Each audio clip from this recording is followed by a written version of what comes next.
Matt Hardy. Thank you for watching the Gimme a Whole Year Wrestling Podcast.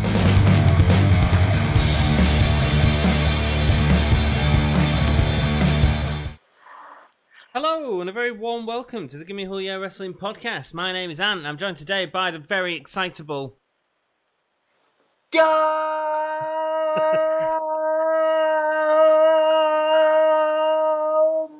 Someone really enjoyed that in the chat. Zandel really enjoyed that in the chat last night. Did you see that comment? Yeah, thank you guys. Thank you very much. Thank you so much for joining. You enjoy it. I enjoy giving it. We do enjoy it, man. We enjoy it. Thank you so much for everyone that's joined us tonight. We're going to do a review of Smackdown for you here. As you know, if you've seen the show before, we like to do questions and stuff like that. Write them all down in the comments. Let us know what you're talking about, and we'll talk about it all at the end of the show. For the start of the show, we're going to give our opinions of the show and what we thought of it. But before we go into that, also a really quick plug. Tomorrow night we are doing another watch-along. We are doing an old wrestling pay-per-view from WWE. The Twitter is, our Gimme a Whole Year Twitter has a poll at the minute. You can vote on that poll and choose what we're going to be watching tomorrow. So please... go ahead and do that and see if we can watch your favourite pay-per-view or what have you. How are we doing on that, actually? So let's just give an update. Let's give a live update as to how that is going. So just going to check the Twitter, /Gimme a Whole Year. If you're interested in following, you can find out what we've been up to, what we've been doing.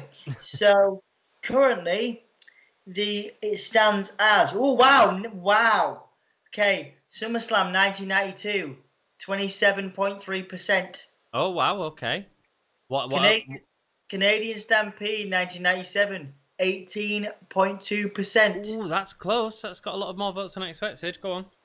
Royal Rumble 2000, 27.3%. Ooh, it's drawing. And what's the last one? King of the Ring 2001, 27.3%. Oh, so if you are watching this, go and break the tie. We've got a three-way tie at the minute, and we ain't watching all of them. Rock and roll. So, Dom, Smackdown, what did you think overall? Actually, overall, I quite enjoyed it. I think I've been just had a quick check on Twitter. A lot of people are digging it. Mm-hmm. A lot of people are saying this is one of the better SmackDown episodes of recent times. I enjoyed a lot of things you didn't enjoy. I think I enjoyed the Morrison and Big E second match that they did. I'm all for a Big E push.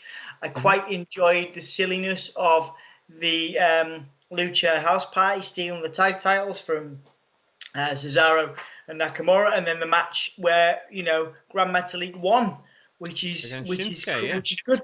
A lot of that is down to Daniel Bryan and Edge backstage, apparently pushing for these guys. So that's great. It's great to see that. I the stuff with Matt Riddle at the moment, I'm not too keen on.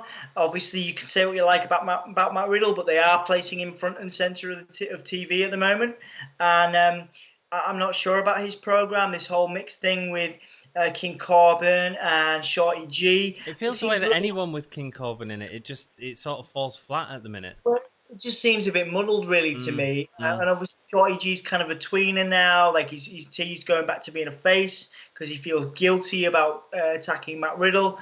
Yeah, which is strange. And then, of course, we've got the AJ Styles Jeff Hardy thing, which I really enjoyed. It was great. Great to see Joseph Parks, who of course was Abyss in Impact Wrestling, as Joseph Parks, of course. Mm-hmm. There's been a lot of good reactions to that on Twitter as well. So I really enjoyed that, and I'm really looking forward to it right now, actually, because I'm quite muddled. I'm quite muddled with the main storyline, which we'll talk about at the moment. Quite confused about how I feel about that. I'm actually most looking forward to AJ Styles and Jeff Hardy going into SummerSlam. Great, that's cool.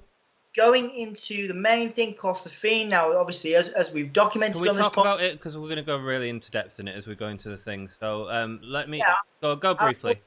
I feel like it would be short-sighted not to let me finish a short run-through since I've done it for the rest of the episode. Go on. Just quickly, I'm into the Fiend thing. Obviously, it's a little bit confusing right now. Obviously, where Alexa Bliss's allegiances lie with regards to Braun Strowman and the Fiend. But I think you've got an interesting theory about that. Yeah, so that's my thoughts. What about you, dude? I'll talk about everything as we go through it. But my biggest issue with SmackDown tonight was actually the wrestling. I think that creatively they're going in some interesting directions. Retribution aside. However, that's also starting to lead into some interesting creative angles. My biggest problem is there was no wrestling that really stood out to me. That would be my only criticism. I quite enjoyed where everything else was going and a lot of the promos that were said, apart from one. But I can go into that when we get into it. Cool. Yeah, man. Yeah, like I say, I'm pleased to hear that you are somewhat into this, because I know you haven't been the biggest supporter of SmackDown for a very long time. So like I say, I think people are generally talking about this as a good episode, and I think it was a good episode. I think that the wrestling was slightly, but I'm used to watching shows that have a lot more wrestling in it. You know what I mean? Mm-hmm. So let's go right through the card then, Dom, because I want to hear all of your opinions on everything. Let's start off with Big E versus John Morrison at the start. A match that we've been promised, a match that maybe we haven't been looking forward to, because, again, like, Big E, if he's having a singles push, like, don't just have him with tag team wrestlers, you know? But it's a good match. John Morrison's a great wrestler. Big E's a great wrestler. Let's see what they can do. And Retribution interrupt. Yeah. I mean, Retribution, which we didn't talk about in the beginning, this is starting to run quite cold with me personally. It's not the Shield, it's not even Nexus. Nope. I did notice on Twitter though that there was a lot of speculation that the female that comes in at the very start of that match is Ember Moon. Ember Moon. Could be with the pink hair. Yes. So that's interesting. And I noticed there was a killer spear. There was a good spear by one of them. So, it could be, we'll see who that is potentially in the future. So there's a couple of people there. It could be really, really, really interesting to see. But right now, I am not sold on Retribution at all. I'm not sure why because they didn't do anything. They just stood on the announce table with their bats, just kind of not doing anything. And obviously they did attack Morrison and Big E eventually, and it made them look weak as well, because there was. Yeah. I mean, yeah, we know that these are the guys that they're probably going to use, and I'm all good with that, and that's fine. And I'll accept that Dominik Dijakovic's in it when he's in it, and he's a bigger guy, and I'll accept that. That's fine. But now they're interfering in matches. Now they have been attacking Big E and John Morrison, and neither of them two. I mean, Big E's massive. He's a powerhouse. He got beat up by Retribution. What's going on, mate? Mate, it's weird, isn't it? It's a weird one. It really is at the moment. Yeah. I just don't think that. I don't think that the story's fully formed, and I think that's also featured on the dirt sheets. A lot of people are saying that this isn't a fully formed storyline. They don't know who. They don't know who is going to be in that faction, even at this point in WWE, and a lot of these guys are placeholders for the real members. So it's going to be quite surreal. I think it was Jack in comments talks about it's going to be surreal if there's a 6-foot guy in there when clearly all these guys are under 5 foot. Just over 5 foot. So I can accept that, but now they're attacking wrestlers, and it just felt like it was 3 little guys facing Big E, and I was like, they should be dying. You compared them earlier to the Shield and Nexus. Nexus, maybe not so much because they were all relatively new guys, but both of them factions had stars in them. They had recognizable faces in them. They had people who knew them from NXT. But then if it is Ember Moon. That's a pretty big get for this childish faction. If it is Ember Moon, that's cool. If it is Dominik Dijakovic, cool. Tommaso Ciampa, which people have been throwing about, cool. But right now we're not seeing that. We're seeing guys be vandals. We see these kind of we see these kind of kids on the street in our city sometimes. just like bashing something and running off. Yeah, that's what we're looking. It is. Now. You're right. and it doesn't work in an entertainment setting. It's like we could, the funniest thing about it is Corey Graves running off, and I'm not really sold on Retribution right now. It could be massive because the worst thing about this is people saying it's blooming CM Punk. People saying because he says he knows something, a little something about Retribution to a tweet where he said, I think it was the Seth Rollins thing, and he says that Dominic should shave Seth's head because that's never been done before. and then a tweet about Retribution, and that's ridiculous. Yeah, it is. I agree. Stop it. Can you imagine? Can you imagine? Stop wrestling Twitter. Stop it. Yeah, my problem is if you carry on with this too long, it's gonna turn. It's so stupid that even when people like Tommaso Ciampa reveal that it's them that's been doing it, it's gonna be so daft, and it's gonna be so hard to save the faction from that. I really struggle with the storyline as it is. I don't know what. There's obviously Maven and Jack are in the chat. One of the things that did happen afterwards, though, that was quite interesting, and this is why I say that there was a lot of story advancing within the SmackDown, is Big E became the locker room leader in the back, sort of saying, look, we need to stand against them and make sure that this doesn't happen. We said this match was going to happen, and we will have this match. It was good. Yeah. I mean, I'm glad it did happen because, like I say, two great stars, two great performers in Big E and John Morrison, who are experiencing somewhat of a resurgence to their careers at the moment, and it just felt completely pointless to have that first segment. Completely pointless. I sort of feel like that, but it did lead to that great Big E promo, so I'm not too angry. You know what I mean? I just wish that I could believe in Retribution, and no one can. Let's go on to the next match, which is a battle royale to decide the number one contender for Bayley's title at SummerSlam. Yeah. I mean, this is, like I say, a little bit silly at the start, and then when Asuka was revealed to be in it, of course, people started taking it more seriously. I think, I'm really looking forward to seeing how they play that. Obviously, you never really thought that anybody but Asuka, once she was revealed to be in it, Baszler, would be the final two. You knew that we all knew that really. Yeah.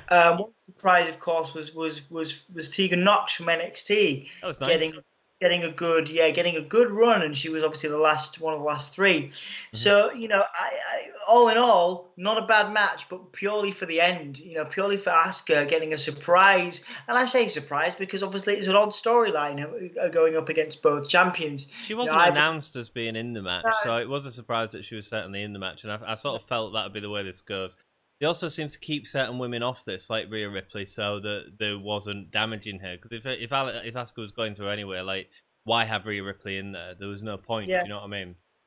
In terms of the storyline, so the last three was actually Dana Brooke, Shayna Baszler, and Asuka, which was Dana Brooke's silly plan to hide out under the ring, and then come in against Shayna Baszler and Asuka, and died. Yeah, no, completely died. I mean, you could say that, there were good performances in this, but I think they were only from Asuka, Baszler, Tegan Nox. I have a complaint with Baszler, actually. I don't think Baszler did enough during the start of the match. For a long time, I didn't even know if Baszler was in the ring. You know what I mean? Yeah, very much so. I'm very much in agreement with you on this one, I think. And obviously we have slightly differing thoughts on how the storyline will develop. In terms, I do believe that she's going to go up and have two matches on the night. I know that you're not really into that, which is cool. But yeah. Yeah, I think it's going to be a triple threat. Yeah, you think it's going to be a triple threat. So we'll see where it goes with that. I mean, it could have been worse. A lot of this SmackDown is very much, the worst has happened in the last few weeks. The worst has happened, and this could have been worse. You know what I mean? This sort of proves my point, though. Like the match, the battle royal itself was meh, but the stories coming out of it are actually quite interesting.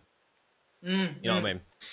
Let's move on to the next segment then, which was Sheamus against Shorty G. Sheamus looked like he was hitting quite hard here. Yeah. Yeah, absolutely. Sheamus, Sheamus has come back with a renewed energy, new sort of image, a bit of a stereotype, to be fair, Mm-hmm. but still, seems to be having fun with it. Shorty G's been floundering in that gimmick. He really needs to go back to being just Chad Gable, I Well, think, a legitimate wrestler, yeah. I mean, absolutely. I think that we'll see that soon. I think that we'll see that change coming up. I mean, the weird thing about this match was obviously Chad Gable was the heel in the match, and Sheamus was almost face at times. I don't know if that worked for me because again, it Yeah, just sort of it just didn't suit really.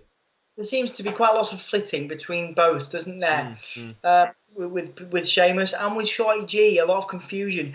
I think the best thing for Shorty G to do, like I say, he seems to align himself or kind of realign himself with Riddle and the faces now after sort of experiencing remorse for attacking Riddle last week. But is that too quick a face turn after a heel turn? Well, You know what I mean? It just sort of feels like here's a direction for Shorty G, and we're not going to let him go in that direction. it's not the first time this has happened in No, of WWE, course is it? not. No, not for Shorty G as well. I mean, Shorty G's not quite the Big Show yet, is he? No.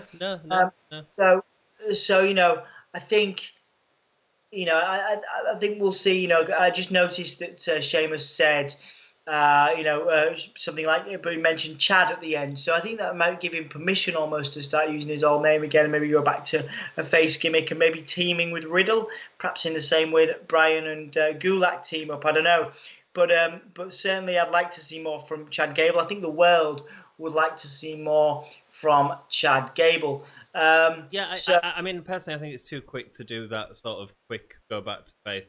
I understand the difficulty that he had, but I think it'd be silly to go back to face when you've actually given him something interesting to do as a heel, even if it's a reluctant heel under Corbin's sort of reign. That's something interesting for him to do. That's more interesting in than just going back to a face and doing nothing again for the next 2 years. I think so. Next up, we have AJ Styles introducing the phenomenal Intercontinental Statistic System. Yeah, nice one. Well done on the alliteration there. Thanks. Of course, featuring Joseph Parks, formerly Abyss. Yeah, great.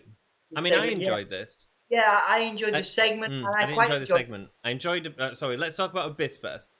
Yeah, well, I quite enjoyed the promos and I quite enjoyed the segment. Obviously, Joseph Parks has been employed backstage for a long time. For about last year, and it's the first time we've seen him on TV. And I wonder why. I really do wonder why, because he's not been on TV since he's one of the bigger names. He was an Impact original. He's one of the bigger names, so it's very interesting to see him on SmackDown. And I wonder what that is. I wonder what it means. But yeah, a great lead into a decent promo between AJ Styles is talking about how no one deserves to face him, and then Jeff Hardy comes out in his weird T-shirt that he definitely designed himself. Something. What was it? What was on his T-shirt? Something. Human anomaly. Human anomaly. Human anomaly. It's basically human and anomaly team. Come back. Quite an odd shirt, but also, yeah. I mean, one of the match I'm looking forward to the most at SummerSlam now is set up. So yes, it wasn't the best promo delivery from a building story standpoint, and I know that obviously as a solid AEW fan, you love the stories. But honestly, with a match like that, I'm just happy that we're getting a match like that at SummerSlam. So I could overlook it. Right, so I'm going to go back to Abyss first of all. So he was overacting big time.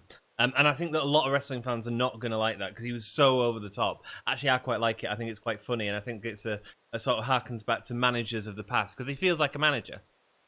Yeah, he does, and I think that's what he's going to be used as until, like I say, I think he must be in his late 40s now. I don't think we're ever going to see an Abyss character in WWE. So.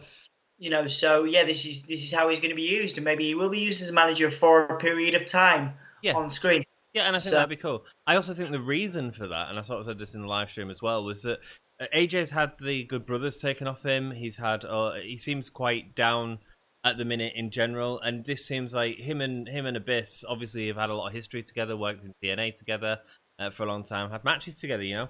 It feels like this is a way of saying, look, sorry, what do you want to do? Can I work with this guy? He's a friend and a great guy as well, promo, etc. And they've gone, yeah, great, no problem. If it keeps you happy, absolutely. Do you know what I mean? Totally agree. In terms of the segment itself, so we had the whiteboard, and nobody's able to face. There's no challengers for AJ's title. Jeff Hardy comes out, puts himself forward as a challenger. I just feel it's really lazy. I think that there could have been some other way that this match got underway, however that is, whether it was AJ attacking Jeff during something, or also we've sort of had this feud with Sheamus going on, and sort of the tease of a Brother Nero character or Willow character or whoever it is. During that bar fight, and nothing's been done with that. Like, couldn't you have not done something with that to get us into that SummerSlam match? Do you know what I mean? Yeah, I see what you mean, but again, we're only a week away, mate. They've had to do some stuff very quickly, to fill out that card, and I think that's what's happened. Yeah. And I think that if you're going to do that with any two talent, it's going to be AJ Styles and Jeff Hardy, because they're going to put not bums in seats, obviously, right now, but they're going to get you ratings, because Jeff Hardy's a constant ratings draw, and as is, of course, quite rightly, AJ Styles. Absolutely. If you can rely on two people to give them a week of stuff and say, right, build a match, it'd probably be these two. Yeah, my problem is it shouldn't be a week of stuff. This should have been thought out a lot earlier, and should have been booked into something. Because it is a great match. I'm really excited for it. And you're right. It doesn't need it doesn't need a story to get there. But how much better would it be if there was? You know what I mean?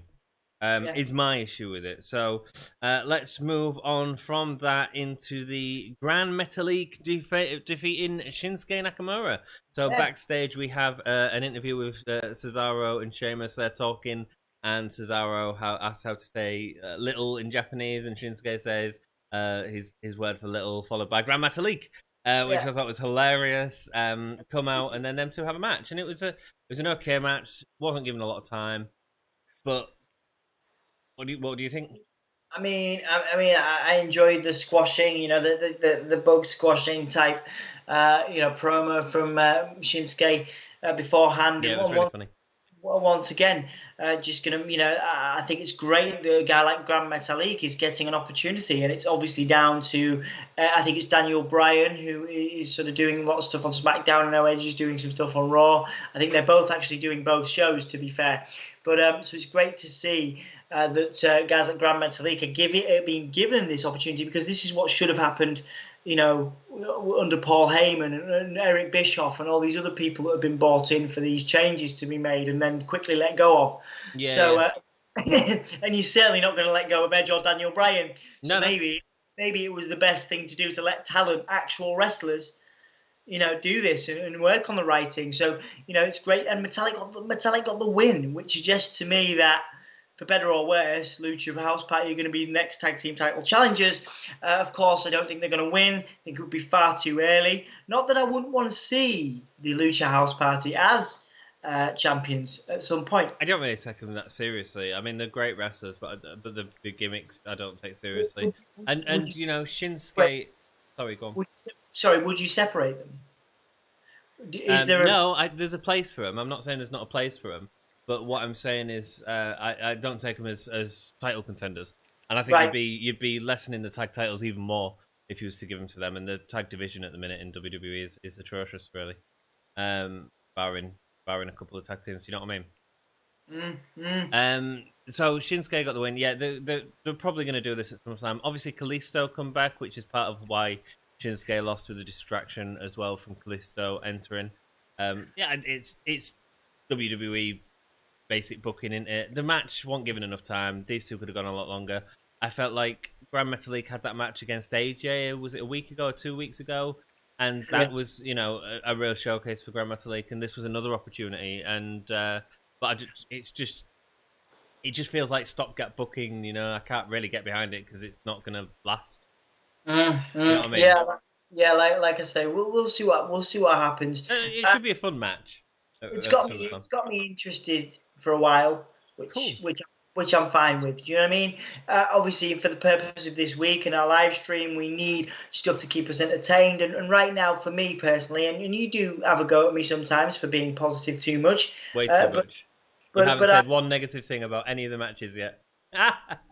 But I do. No, I have done. But I do. I look forward to seeing what they can do. Obviously, I don't expect any major surprises. You know, Cesaro and Nakamura are certainly, you know, they're certainly in the prime of their careers and deserve a good run with the belts. But you know, again, great to see. Predominantly for me, great to see Metalik and Lucha House Party get a spotlight because they used to be 205 Live fodder. You know, but to me, the way you really give someone a spotlight is by giving them more time. You know, not just sort of these quick matches. That's my problem with it. Does that make sense? Yeah. Yes. Give Shinsuke and Grand Metalik like 15 minutes, and people could be talking about it the day after. And I don't think there'll be any wrestling on this show that people will be talking about the day after. Everyone will be talking about the angles because the angles were great. But that's my issue. That's what I said at the start of the show. Do you know what I mean? Yeah, no, I agree. So one of the segments I missed out was Mandy Rose came out. Obviously, last week she debuted her new hairstyle, because that was the main event of SmackDown, which people weren't too pleased about. And then this week, obviously, she's put forward a hair versus hair match. She's also turned orange, been eating too many orange M&Ms, maybe. Oh, she's taken an orange bath, you know. An orange bath, an orangeade bath. Like the Orange Cassidy Brood, you know, Brood had the blood bath, and Orange Cassidy has the orange bath. Maybe she's been spending time with Orange Cassidy. Who loves orange soda, Dom? I mean, Kel loves orange soda, but also Mandy loves orange soda, Dom. Mandy loves orange. So. I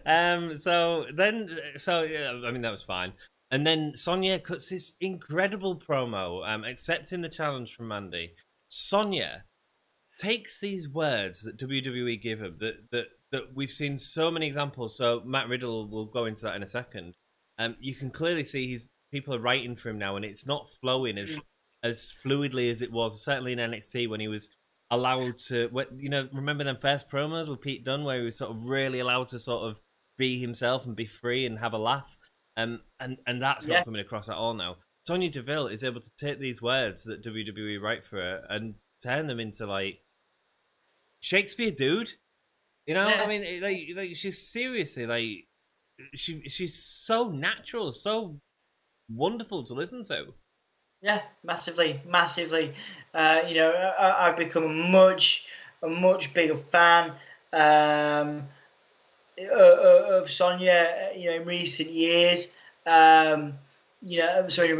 Recent weeks. I think she's been fantastic. I think she's been on point. She's certainly taken over from Mandy Rose as a favourite for me because I think Mandy Rose just isn't a great actor.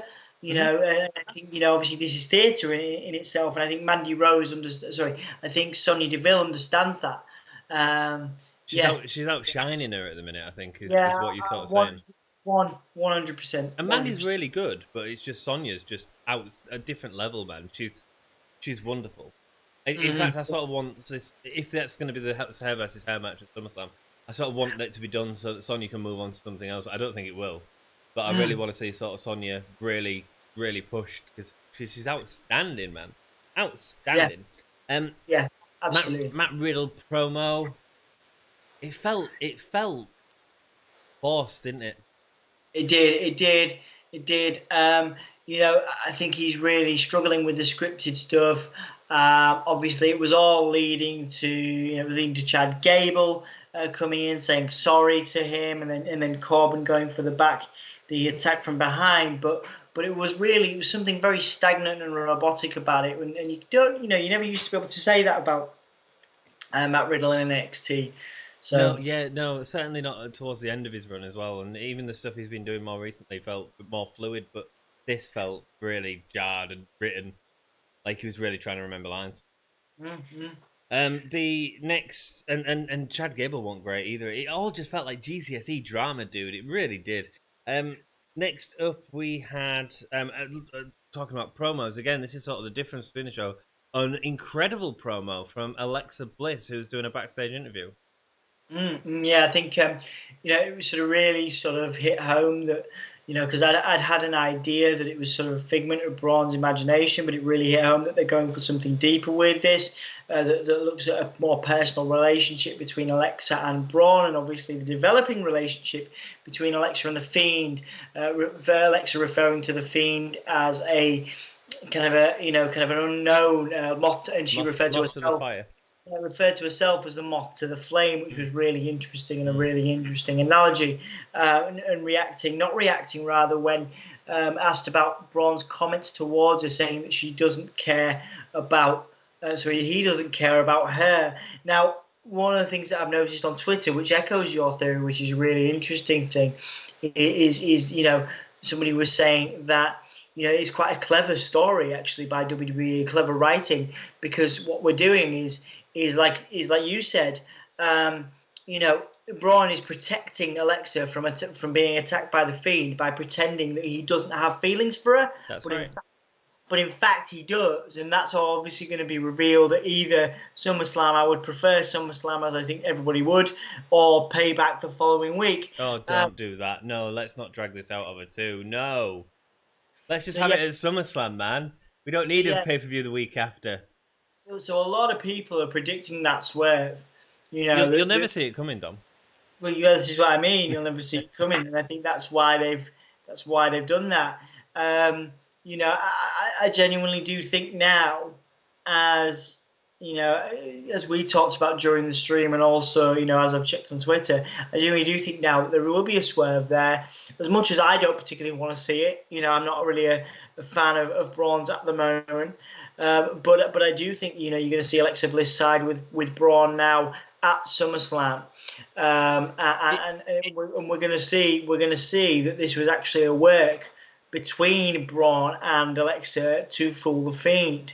In terms of character development, the Fiend doesn't look any weaker because he's been swerved and followed his heart, and then you can have a story where he goes on a rampage and doesn't ever fall in love again because he's a monster and he accepts that he's a monster or whatever that is. Bray Wyatt, the Funhouse character, we might even see less of him because the Fiend's taking over more because of the anger from this. So there's so many directions that can go with it. But the person who benefits most is Braun, because Braun has always been just a big dumb monster. And actually, if something like that was to happen, we'd think, oh, Braun's actually really smart. Braun outsmarted the Fiend. One of the sort of cleverest creations within WWE. Not necessarily cleverest character, but cleverest creations. And that'd be a massive deal for Braun, Absolutely. I'm really looking forward. That's what I mean. I am really looking forward to seeing how this plays out. Yeah. And we haven't really been able to say that a lot about WWE programming. We talk a lot about how we're looking forward about various AEW storylines at the moment, but it's actually one of the better WWE storylines. It's intriguing because it's got so many layers of depth to it. However, they could always undo it very quickly with something silly, and that's part of what WWE can do sometimes as well. They can sort of undo all this good work with something lazy happening. Do you know? Yeah. Like if let's say Lexi doesn't get involved in the title match, and whoever wins, Braun wins, Bray wins, it doesn't matter. Then you go, what was the point? Yeah. Good point, man. And it's also, there's a lot of Phantom of the Opera in it as well, in terms of the monster love relationship and stuff like that. So I mean, what I really liked about Bliss's promo is the information that she gave us was enough to say, there could have been a relationship here between me and Braun. So we got confirmation of that, which we've never had before from Lexi. You've also got this confirmation that she has these urges towards the Fiend that are dark and sinister. And when the question was posed at the end, it was basically like, which would you choose, or something like that, there was no answer. And it was so well done. It was so well written. It was everything, man. Yeah, I think the question was, how do you feel about Braun's comments towards you? And she got emotionally silent. She couldn't work. She was upset. And of course, we do see that play out in the end segment. But yeah, like I say, very well done from Alexa Bliss. New respect from me from a promo level, because obviously we've seen her be kind of catty, and we've seen her be comedic. But we've never seen her kind of do this kind of darker side of the character sort of thing. So I quite like it. One of my best female promos from the last few years come from Alexi, and it was Elimination Chamber a couple of years ago when she won, and she did that wonderful promo afterwards where she said she thanked the fans for being there, and everyone can achieve your dreams and all this sort of stuff, and that emotional I've won the title sort of rubbish, and then said, but none of you could do it because you're all idiots.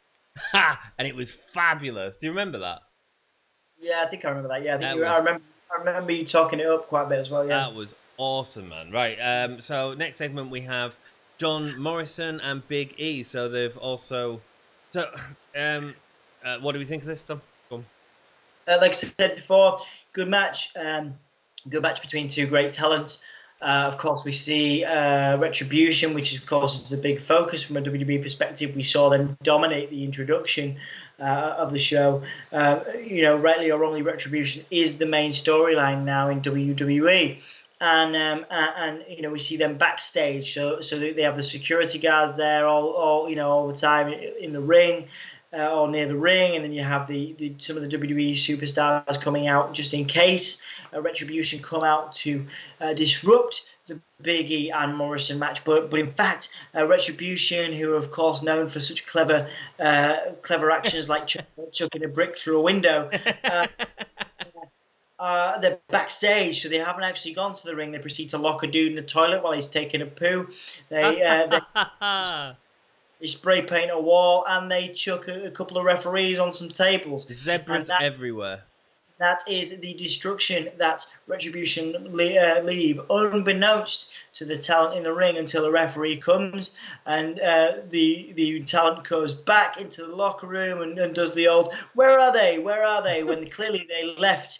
Because there's nobody in the ring there's nobody in the room in a hood, so clearly they've gone. But people like Otis and everybody else need to be like, where are they? Where are they? So, and then we go back to the ring and we see a decent enough finish with Big E getting the push and the rub over John Morrison, which is furthering his singles career. I suppose it is. Like I said, I thought it was a decent enough match within the time confines that they had. And yeah, fair enough. Fair enough. My issue with it, I thought the wrestling was really solid in the match, but your attention was completely distracted by what was going on in the back, and then the match wasn't given the right time it did. Also, it's Vince and Morrison versus Big E. You could have had Kofi on the outside, and it would have been exactly the same as having New Day versus Miz and Morrison. So my biggest problem is we didn't get to see Big E be the person to stand against Retribution, which was the tease that we got at the beginning of the night. Yeah. And that would have felt like a big moment and would have felt like the right time for it as well. No, I think that we'll see what happens. I do believe we'll see what happens in the future. I think Retribution, with Big E, will stand up to Retribution. I think that will be a central part of his developing storyline. Yeah. Going forward, obviously King Corbin will be involved in there some way, probably. But I just feel like this was the right time. This should have been the time to do it. You've got a show, and the bookend at the beginning is this match doesn't happen, and he says, let's all stand up against them, and let's have you guys all support the ring, and we'll make sure this fight goes ahead. And we didn't see any sort of Big E going, no. Do you know what I mean? I wanted to see that moment tonight. I think that would have been a really good bookend to the show. I agree, mate. I agree. Absolutely. Fiend and Braun is next. Yeah. Braun comes out, and Braun How did we get to this? Because, Chad Gable was out and then got broken by Sheamus.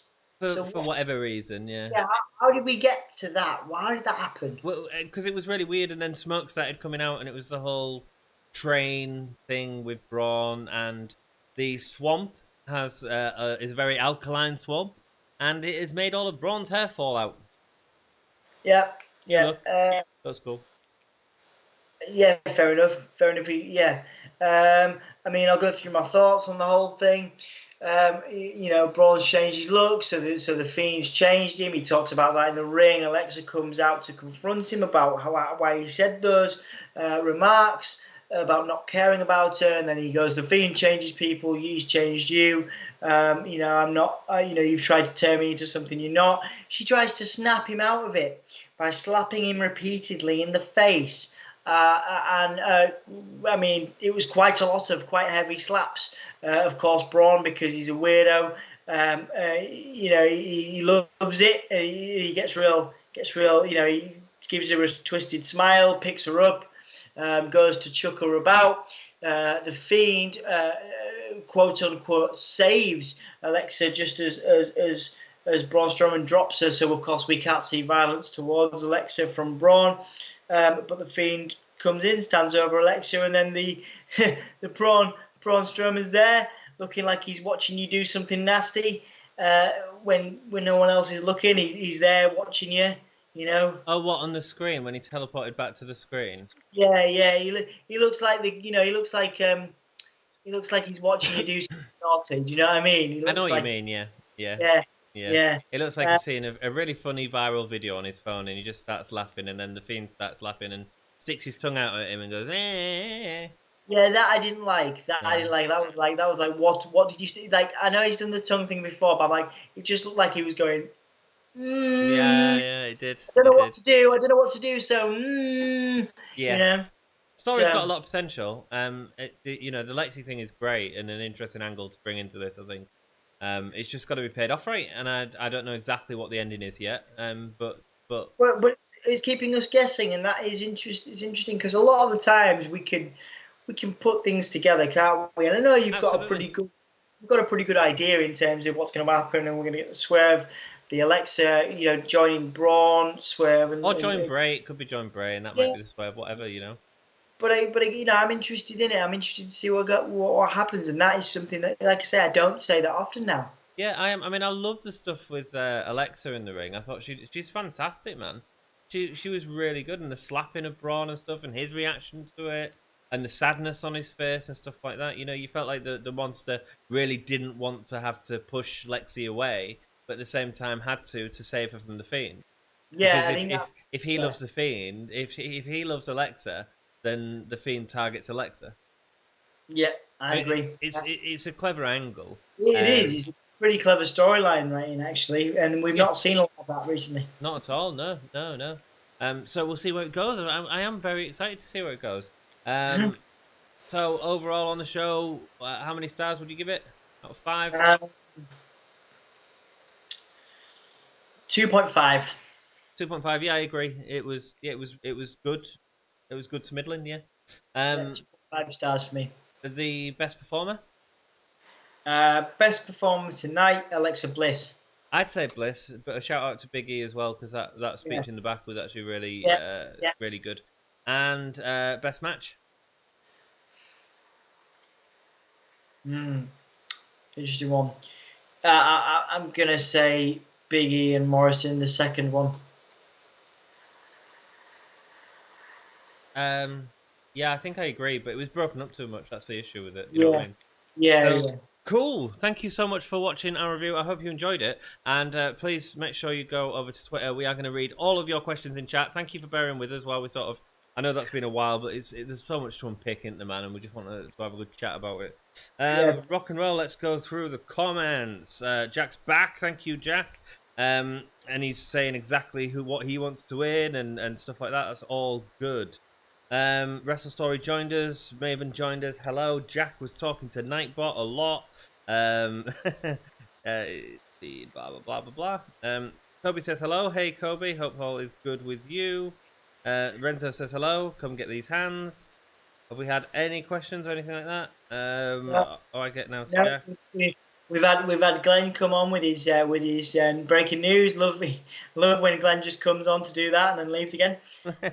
Where is Triple H show up on SmackDown and Monday Night Raw Retribution next week? News breaking. What's the breaking news there? You gotta let Glenn do his thing. That's all good. Comes on, he tells us what's what, and then he leaves again. He does. So has anyone else got any questions before we leave it? A lot of love for Lexi by Jack, which is awesome. I bet one Retribution guy will drink Pepsi. Jack is fueling the rumor, Dom. Mate, Jack, I love you, buddy, but stop it.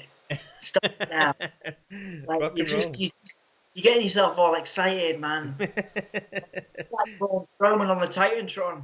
Like when CM Punk comes back, you're gonna just be, doing naughty things to yourself, looking like Braun Strowman in that camera. Braun Strowman talking to the camera.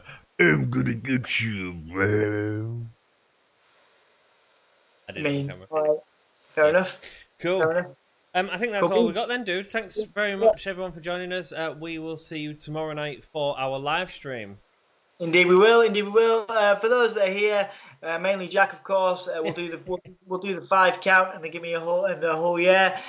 So 5, 4, 3, 2, 1. Oh yeah. This is Broken Matt Hardy. Thank you for watching the Gimme a Whole Year Wrestling Podcast.